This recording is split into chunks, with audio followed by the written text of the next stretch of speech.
नमस्कार. दिवाळी फराळ सिरीजमधला आज आपण तिसरा प्रकार बघणार आहोत. आज आपण तांदळाच्या पिठापासून अगदी कुरकुरीत, काटेदार, अगदी संपेपर्यंत कुरकुरीत राहणारी चकली कशी बनवायची ते बघणार आहोत. अगदी इन्स्टंट बनते, झटपट बनते, भाजणीच्या चकलीसारखीच याला चव येते.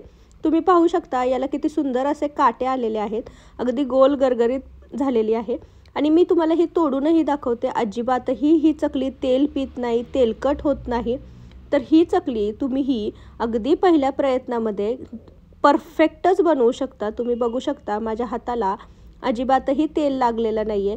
तर एकदम प्रमाण सोपं आहे, झटपट बनणारे आहे. अगदी तुम्ही नवशिके असाल तरी पहिल्या प्रयत्नामध्ये अशी मस्त गोल गरगरीत, काटेदार, संपेपर्यंत कुरकुरीत राहणारी, झटपट बनणारी चकली बनवू शकता. चला तर मग वेळ न घालवता ही कशी बनवायची ते पाहूया. चकली बनवण्यासाठी इथे आपण भाजक्या डाळीचा वापर करणार आहोत. याला काही ठिकाणी फुटाण्याची डाळ म्हणतात, काही ठिकाणी डाळवही म्हणतात. तर तुमच्या भागामध्ये जे काही म्हणत असतील ते. तर आता ही सेम वाटीने आपण सगळं प्रमाण घेणार आहोत. तर इथे मी 1 वाटी हे डाळवं घेतलेलं आहे.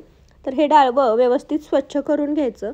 आता हे डाळवं शक्यतो भाजलेलंच असतं. तर आपल्याला ह्या डाळीचं छान बारीक पीठ करून घ्यायचं.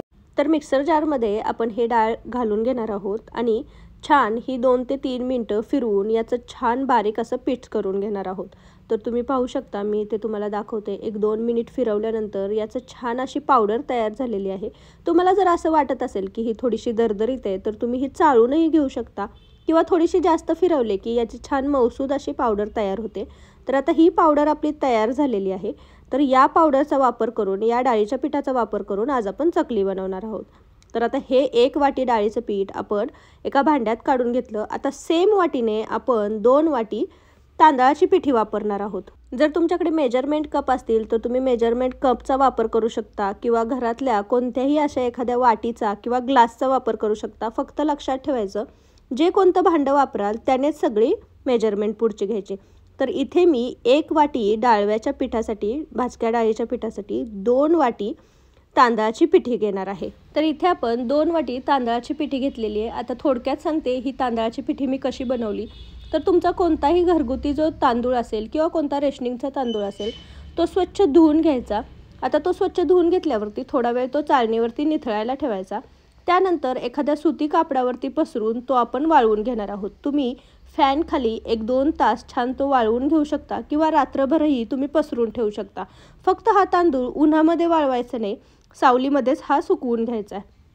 तो व्यवस्थित सुकला की दुसऱ्या दिवशी कोणत्याही घरघंटीवर किंवा छोट्या गिरणीवरती तुम्ही हा दळून आणू शकता.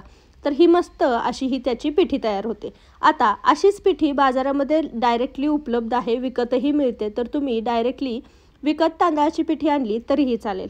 तर अशी ही पिठी आपण यामध्ये घेतलेली आहे. तर आता ही दोन्ही पिठं आपण व्यवस्थित मिक्स करून घेणार आहोत, एकत्र करून घ्यायची. तर या तांदळाच्या पिठीमुळं आपल्या चकलीला जो आहे तो कुरकुरीतपणा छान येतो.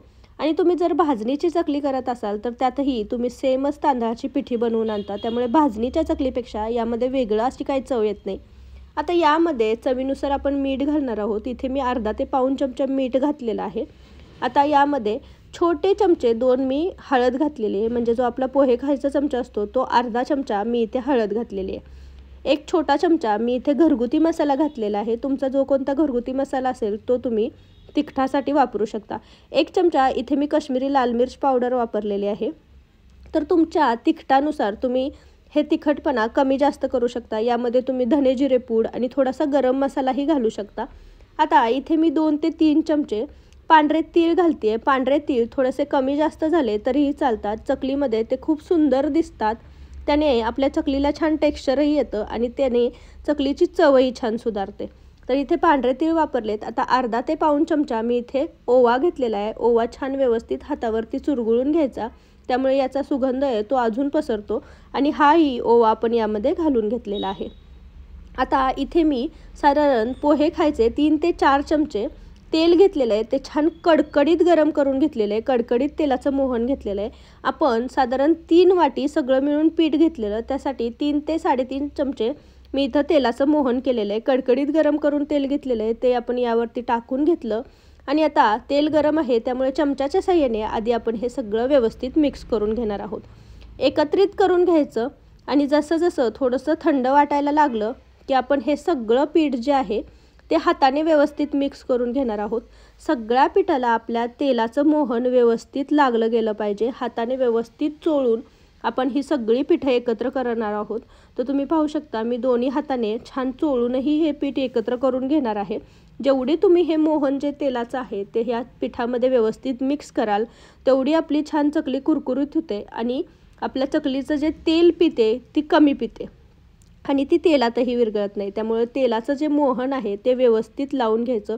दोन्ही हाताने असं छान चोळून आपण हे तेलाचं व्यवस्थित मोहन सगळ्या पिठाला लावून घेणार आहोत। आता हे मोहन आपण सगळं व्यवस्थित लावून घेतलेलं आहे। आता मी तुम्हाला दाखवते।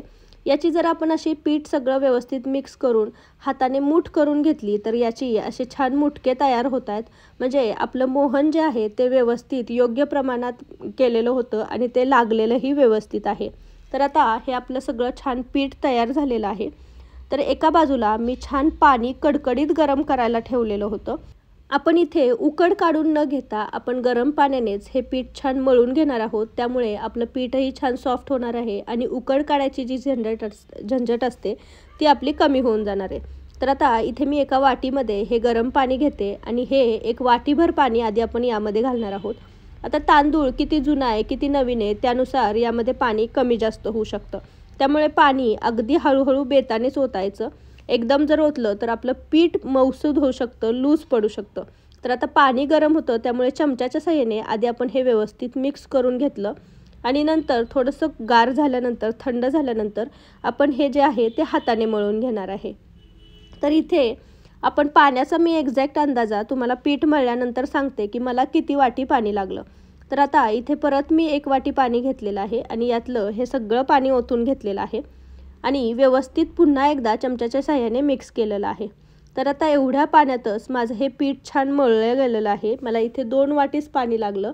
पण तुमचा तांदूळ कसा आहे, तांदळाची पोत कशी आहे त्यानुसार तुमचे जे पिठाला पाणी कमी जास्तही लागू शकतं। त्यामुळे पाणी हळूहळू ओतायचं। आता हे व्यवस्थित थोडं थंड झालेलं आहे तर मी हातानेच हे छान पीठ मळून घेणार आहे। तुम्ही पाहू शकता पीठ छान मऊ झालेलं आहे। एवढ्याच पाण्यात हे व्यवस्थित सगळं मळलं जाणार आहे। तर पीठ कोरडं नाही राहिलं पाहिजे। जे खालचं जे पीठ असतं ते कोरडं राहतं। त्यामुळे व्यवस्थित सगळं एकजीव करून घ्यायचं आणि हे मळून घ्यायचं। तर पाणी बेतानेच होता कारण जर पिठात हे पाणी जास्त झालं तर ते कमी करता येणार नाही आणि मग नंतर तांदळाची पिठी ॲड केली तर मग चकलीची जी चव आहे ती बदलू शकते, चकली तेलामध्ये विरघळू शकते। तर तुम्ही पाहू शकता पीठ जे आहे ते छान मी मळून घेतलेलं आहे, छान मऊसूद झालेलं आहे। तर आता ह्यातला मी एक छोटासा गोळा घेते आणि बाकीचं पीठ जे आहे ते आपण छान झाकून ठेवणार आहोत। एखाद्या सुती कापडाने झाकून ठेवायचं आणि एक छोटा गोळा आहे तो आपण छान भाकरीचं पीठ मळतो तसं मळून घेणार आहोत। ओला हात करून घ्यायचा आणि याने छान हे रगडून पीठ मळून घ्यायचं। जेवढं तुम्ही पीठ छान मऊ मळून घ्याल तेवढ्या आपल्या चकलीला छान काटे येतात। पण लक्षात ठेवायचं पीठ जास्त पातळ करायचं नाही, नाहीतर मग चकली तेलामध्ये विरघळू शकते। आता चकली बनवायच्या सोऱ्यामध्ये ही जी चकलीची जाळी असते ती आपण यामध्ये ठेवून घेणार आहोत। खडबडीत जो भाग आहे तो खाली करायचा आणि मऊसूद भाग आहे तो वरती करायचा। आता हे चकलीच्या सोऱ्यामध्ये आपण हे लावून घेतल्यानंतर हा जो गोळा आपण वळून घेतलेला होता तो आपण यामध्ये भरून घेणार आहोत। व्यवस्थित हात घालून दाबून भरून घ्यायचा। जर तुम्हाला वाटलं की एक्स्ट्राचं पीठ आहे, जास्त आहे तर थोडंसं तुम्ही काढूनही बाहेर ठेवू शकता। तर दाबून घेतल्यानंतर हे चकलीचा सोऱ्या जो आहे तो आपण व्यवस्थित पॅक करून घेणार आहोत। पॅक करून घ्यायचा आणि मस्तपैकी आपण याच्या चकल्या तयार करून घेणार आहोत। तर व्हिडिओत दाखवल्याप्रमाणे याची मी चकली पाडून घेणार आहे। पहिला जो भाग आहे तो व्यवस्थित दुसऱ्या भागाशी व्यवस्थित चिटकून घ्यायचा आहे, त्यामुळे चकली आपली तेलामध्ये सुटत नाही आणि साधारण 2 ते 3 आपण याचे राऊंड करून घेणार आहोत, जास्त करायचे नाहीत। नंतर हाताने तोडून घ्यायचं आणि हा जो शेवटची कडा आहे तो छान आपण चिटकून घेणार आहोत। आता ही चकली तुम्ही एखाद्या पेपरवरती करू शकता, बटर पेपरवरती करू शकता, एखाद्या ताटात करू शकता किंवा अशीही तुम्ही डिशमध्येही ही चकली करून घेऊ शकता। डिशवरती केल्यामुळे काय होतं, ही छान गोलाकारही होते आणि याला एकसारखा आकार येतो। तर मी डिशवरती ही छान करून दाखवलेली आहे। तुम्ही पाहू शकता 3 मोठे राऊंड आणि एक छोटा राऊंड केलेला आहे। या कडा ज्या आहेत त्या अशा छान आतली ही कड आणि लास्टची कड छान दाबून घ्यायची, त्यामुळे चकली तेलामध्ये सुटत नाही। तुम्ही पाहू शकता या चकलीला किती सुंदर असे काटे आलेले आहेत। तर आता इकडे एका साईडला मी तेल गरम करायला ठेवलेलं होतं, तर यामध्ये आपण एक तुकडा टाकून बघणार आहोत तेल आपल्याला मध्यमच गरम ठेवायचं आहे, जास्त कडकडीत गरम करायचं नाही आहे. एक तुकडा टाकल्यानंतर तुम्ही पाहू शकता हा अजिबातही तेलात विरघळलेला नाही आहे. ह्याचा जो आकार होता तो आहे तसा आहे, म्हणजे आपल्या चकलीचं प्रमाण सगळं योग्य आहे आणि हा 1-2 सेकंदाने वरही आला आहे.